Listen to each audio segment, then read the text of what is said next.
This week's episode is sponsored by the Deck of Many's animated spell cards. These handy reference cards feature fully animated artwork on the front, and the backside is the perfect rules reference for the myriad spells in 5th edition.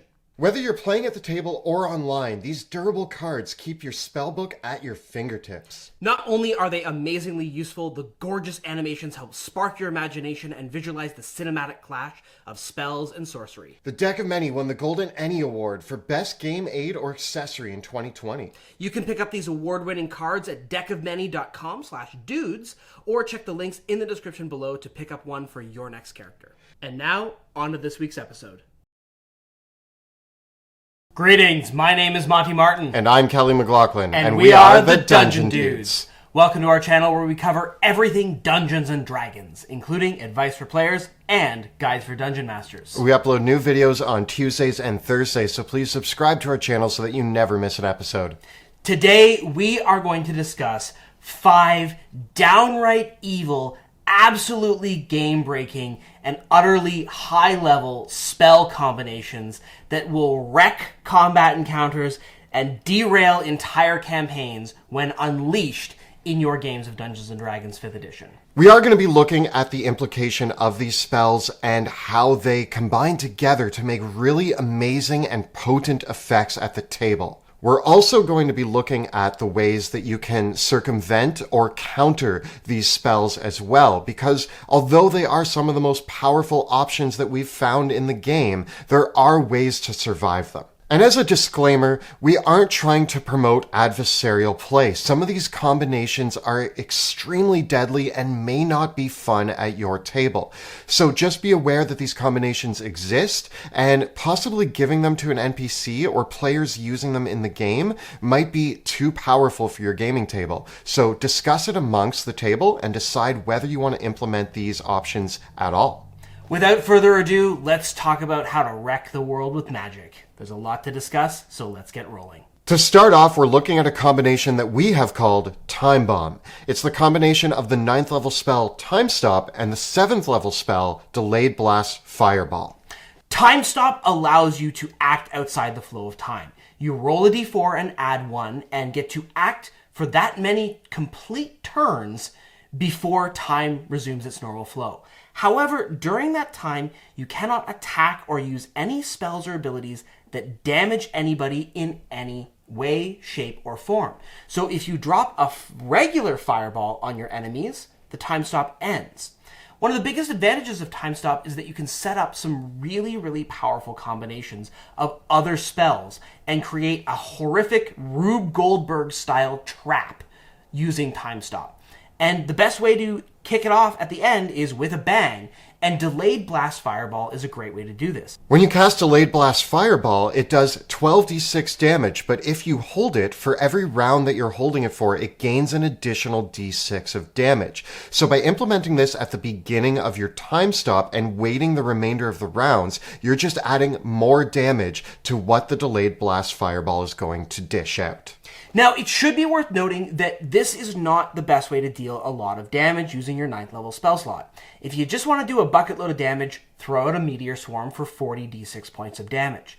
The purpose of doing this is to combine a little bit of damage with whatever else you're going to set up in the intervening rounds of Time Stop. I'll give you an example of how this came into play in one of my campaigns. My high-level wizard Prospero was facing a Lich who had used a special contingency effect to protect him with an invulnerability spell when he was reduced to 1 hit point. Subsequently, the Lich had trapped our entire party inside a prismatic wall spell. I used Time Stop to teleport out of the prismatic wall, set up the Delayed Blast Fireball on the Lich, and then use Dispel Magic to knock off its invulnerability, such that when the time stop ended, when I dispelled magic on the Lich, my fireball was immediately triggered and blew that 1 hit point Lich back to the grave. So that's just a concept of some of the ridiculous shenanigans that you can pull off with Time Stop that you may not have considered. But you always want to weigh that against other higher level damage dealing spells like Meteor Swarm. If that's your best option, then go for that. This is much more about the utility and winning a fight in an interesting way when you've got a big problem to solve, rather than just doing a bucket load of damage. The next spell combination that we're going to talk about, which we have called Trench Warfare, is actually one of the lower level shenanigans that you can pull off, combining the 3rd level spell Animate Dead with the 5th level spell Cloud Kill. Now, the reason why this combination works so well is that one of the things that the Animated Dead are really notable for is the fact that they are immune to poison damage and have a decent enough strength score that a large enough mob of them can grapple and grab targets. The combination here is pretty straightforward. Send in your zombie minions, grab your enemies, and drop a cloud kill on them, using your zombies to hold them in place while they choke to death. Normally, escaping a cloud kill is pretty easy. You just need to move out of the area of the effect. But with a group of zombies in there using the help action to help each other out, if you have enough of them, this can tie down the weaker members of a party pretty significantly. The great thing is that this is a low-level combination, which means that it could be implemented in lower-level play. But because zombies are pretty easy to kill, and you might have some stronger players on the team, it means that circumventing this is also a pretty reliable possibility for your barbarians and fighters that can help the other people break out. It will make a pretty dastardly trap on the battlefield. Bear in mind, though, that while the cloud kill is in effect, it does block line of sight, meaning that attacks against those zombies have disadvantage, and the party members might be packed tightly in with the rest of the zombies, meaning that dropping a fireball is going to cause friendly fire as well. And with enough zombies, it can actually be almost impossible for those trapped within the cloud kill to escape because they can't get past the zombies that are physically blocking them from escaping. It can lead to a really serious situation, and a real deadly one, in fact. If you find yourself in this situation, your best bet is to probably get one of the characters out of the cloud kill and attacking the target that casts the spell to break concentration.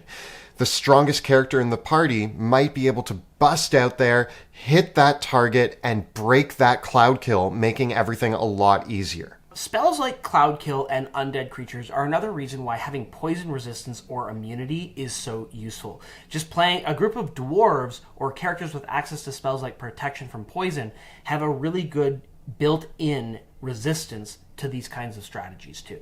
The next combination we are looking at is an exceptionally deadly one, which we have called the Microwave. And this is the combination of the 7th level spell Force Cage combined with the 4th level spell Sickening Radiance. The idea here is that you drop a Force Cage around your foes and then turn on the microwave with Sickening Radiance. Force Cage lasts an hour without requiring concentration, and Sickening Radiance lasts 10 minutes. Now, if you've ever left anything in the microwave for 10 minutes, the people trapped in there are probably going to end up the same. And that's going to be overcooked, overdone, and crispy on the outside. Force Cage creates an invisible box which traps creatures, so it is possible for line of sight to be drawn from the caster to the inside of the Force Cage where the Sickening Radiance is created. Thus, the creatures inside the Force Cage now are suffering 40-10 radiant damage and making saving throws against exhaustion. Because Sickening Radiance lasts up to 10 minutes as long as you concentrate on it, this is 100 saving throws, which means that only 6 failures will result in death over the 10 minutes of exhaustion if the damage against the radiant damage doesn't kill them first. One of the only ways to escape a Force Cage once it's in place is to attempt to teleport out of it. It's a very difficult thing to get out of and requires very specific abilities to be able to escape. If the creatures trapped within lack those abilities, they have no chance of survival. If we're talking about circumventing this combination, which is exceptionally deadly, there are a few ideas to take into account. Number one, it takes 2 rounds in order for this to come online. So if you find yourself trapped in a Force Cage, you may want to figure out how you're going to get out of that. Or if another character is not trapped in the Force Cage, because let's hope that everybody wasn't grouped together in a single little cube that can be captured all within a Force Cage, then that person should engage with the spellcaster to try to tie them up and make their second round much more difficult to drop the Sickening Radiance. Also, this does happen at higher levels of play, and it is essential that if you are planning to use this, try to keep in mind whether or not the opponent has a way of teleportation. Most high-level parties will, and most enemies will as well. So hopefully there is still that chance that they can get out of this. These types of effects and traps are why bringing spells like Misty Step, Thunder Step, and Dimension Door that can be easily used to escape these types of sticky situations are so important. And one of the downsides of using Sickening Radiance as opposed to another spell like Cloud Kill is that the line of sight is still preserved, so it does allow spells like Thunder Step and Misty Step to be used to escape it, unlike Dimension Door, which doesn't require line of sight to its destination. In all these cases, however, the clock is still ticking, because you do have to make a charisma saving throw for Misty Step or Dimension Door to successfully get you out of the force cage. And you could potentially burn through spell slots and still get stuck in there despite using these tricks. It should also be noted that while Force Cage does allow one character to pull off this combination on their own across 2 rounds, 2 lower level characters, one with Wall of Force and another with Sickening Radiance, can combine together, each concentrating on their own spells, and set this up in a single round as early as 9th level, which is a time when access to teleportation spells is much more restricted. In this case, it requires teamwork to set up, but the results can be just as deadly, if not deadlier. The next spell combination that we're going to look at is famously known as Scry Die. This is the combination of the 5th level spell Scrying and the 7th level spell Teleport. This is more of a strategic combo. The idea here is that you use Scrying to spy on your greatest enemy.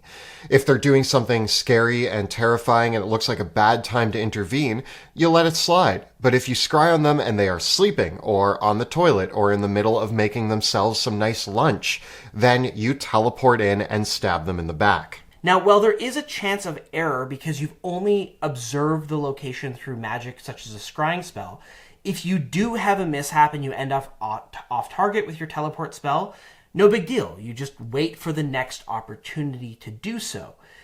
But if you did get on target, you got to bring all your friends along with you as part of the teleportation, and now you get to do your worst during the surprise round that you inevitably get upon them.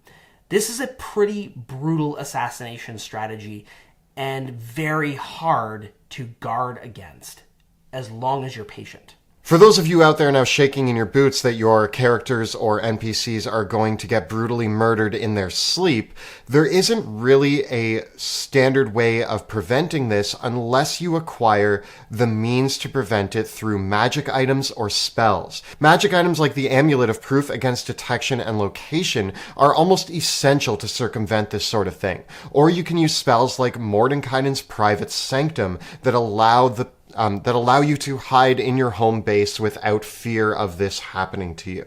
Yeah, you could also use spells like Non-Detection and Mind Blank that will give you long-term protections as well if you don't have access to the magic items and you aren't going to be in a single location. So it is important to consider for both Dungeon Masters and players in high-level play whether or not this strategy is something to be worried about, because you will want to then take steps to make sure that the villain's stronghold is protected.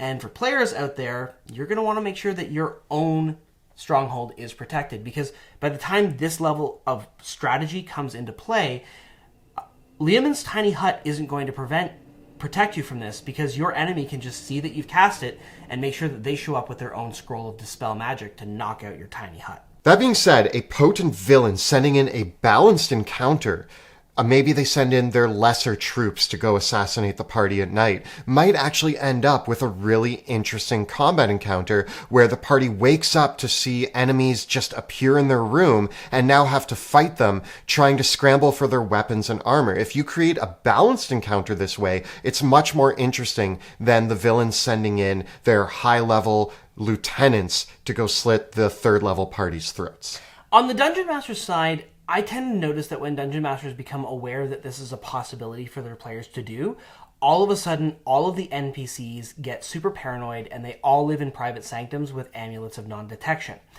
I actually think that this is an interesting strategy for the players to be able to pull off a handful of times in the campaign, which could lead to some interesting storytelling outcomes and some really interesting encounters if it is executed in an interesting and compelling way. Finally, we come to what might be the scariest combination of spells that we have discovered in the game.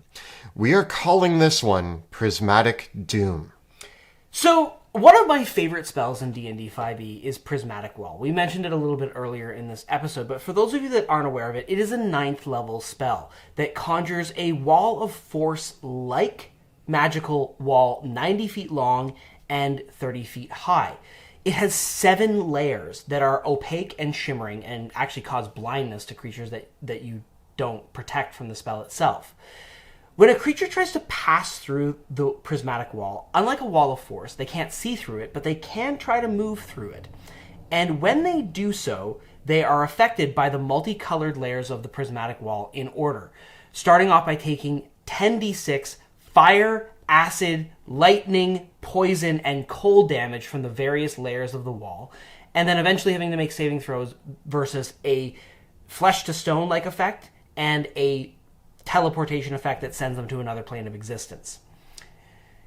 Even passing through a prismatic wall once can be a horribly fatal experience, and one of the best things about this spell is that it doesn't require concentration, it can't be dispelled, and it's immune to anti-magic fields, making it very difficult to play around, and probably my favorite 9th level spell in the game. But you can also make a sphere of it. And you don't have to make it on the floor either. You can make the prismatic wall as a sphere in the air. A sphere in the air above your enemies. A sphere in the air above your enemies who you are now going to cast reverse gravity upon. When you cast reverse gravity, the characters affected are going to fall upwards.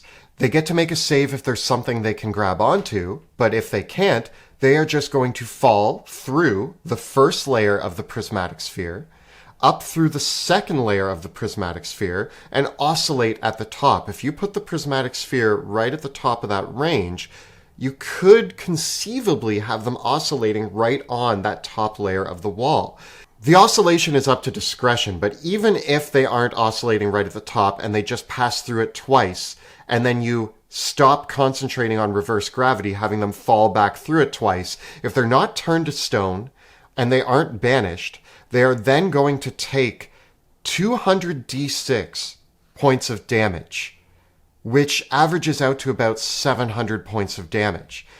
Not to mention the damage that they take from crashing back into the ground from reverse gravity, which is just extra icing on the cake. The damage types of Prismatic Wall are often commonly resisted, such as fire and poison damage. But it's worth noting that a 20th level Bear Totem Barbarian, who resists all of these forms of damage, and who can conceivably have a constitution score of 24 or 26 even, will have over 300 hit points, and will still die to this from average damage rolls. There are ways to circumvent this. First of all, because Prismatic Wall is a 9th level spell, it means that this can't be used with time stop, and it means that it has to take 2 rounds to come into play. If you see a prismatic orb appear above you, get out of the way. So they still have a round to move and scramble out of the way before you reverse gravity. If somebody is stupid enough to stand below it and stay there, then they are going to take the multitude of damage coming to them. Now, of course, 2 characters could work together to set this combination up in 1 round, and reverse gravity is available to druids. So druids and wizards are best friends. That said, one of the big gaps of this beyond damage resistance is also characters that have access to flight or the Featherfall spell. So flying characters are not going to worry if the gravity is reversed on them because they can have control of themselves as well. So if you're a party fighting a Tarrasque and you have a wizard and druid, game over for the Tarrasque. Sorry, buddy. The aforementioned barbarian, if they did have fire immunity or poison immunity, they may be able to survive this, and it is fairly straightforward for player characters to be able to get access to immunity to those damage types specifically, which may be enough to allow you to survive, although you still have to make those saving throws against being turned to stone and banished. The Prismatic Wall is an extremely difficult spell to get rid of, so it stays an ever-present threat on the battlefield, which actually, if we look at the multiple ways of circumventing falling through this, it actually creates a really dynamic battle scenario, where there's now this orb of horror hovering above the battlefield, and if the wrong people end their turn underneath it and reverse gravity happens, it's just an added trap on the battlefield. So although there are multiple ways to circumvent it, this actually is a very high-level strategy that seems appropriate for an endgame battle. Now, of course, if you don't want to use reverse gravity to knock all of your foes into the Prismatic Wall and have them pass through it multiple times at once, the alternatives are to use spells like the Lowly Thunder Wave, or Eldritch Blast with the Forceful Blast that causes knockback, or even spells like Bigby's Hand to conjure a giant hand that flicks people into the Prismatic Wall, or grip them in telekinesis and fling them into it as well. So there are lots of other ways once the Prismatic Wall is on the battlefield to use other spells that require concentration, because Prismatic Wall doesn't require concentration. So it can be combined with all these great spells as other methods of knocking other creatures into it. It's just that the reverse gravity one, there's no chance unless you can fly. So this has been a look at 5 evil, game-breaking, high-level spell combinations in Dungeons & Dragons 5th edition. This is just a small sample of some of our favorite nasty tricks that you can pull off. Feel free to tell us about some of the nasty combinations you've pulled off in your games in the comments below. The videos that we create on our channel are made possible thanks to the incredible generosity of our Patreon supporters. To all you out there on Patreon, a big thank you from the bottoms of our hearts. If you enjoy the work that we create here on YouTube, Twitch, and elsewhere, please consider becoming a patron of us by following the links in the description below. Don't forget to check out our live play Shadows of Drakkenheim, which airs Tuesday nights at 6 p.m. Eastern at twitch.tv/dungeon_dudes. You can find all the previous episodes of the current campaign right up over here. And we have plenty more guides to the various spells of Dungeons & Dragons 5th edition right up over here. Please subscribe to our channel so that you never miss an episode. Thank you so much for watching, and we will see you next time in the dungeon.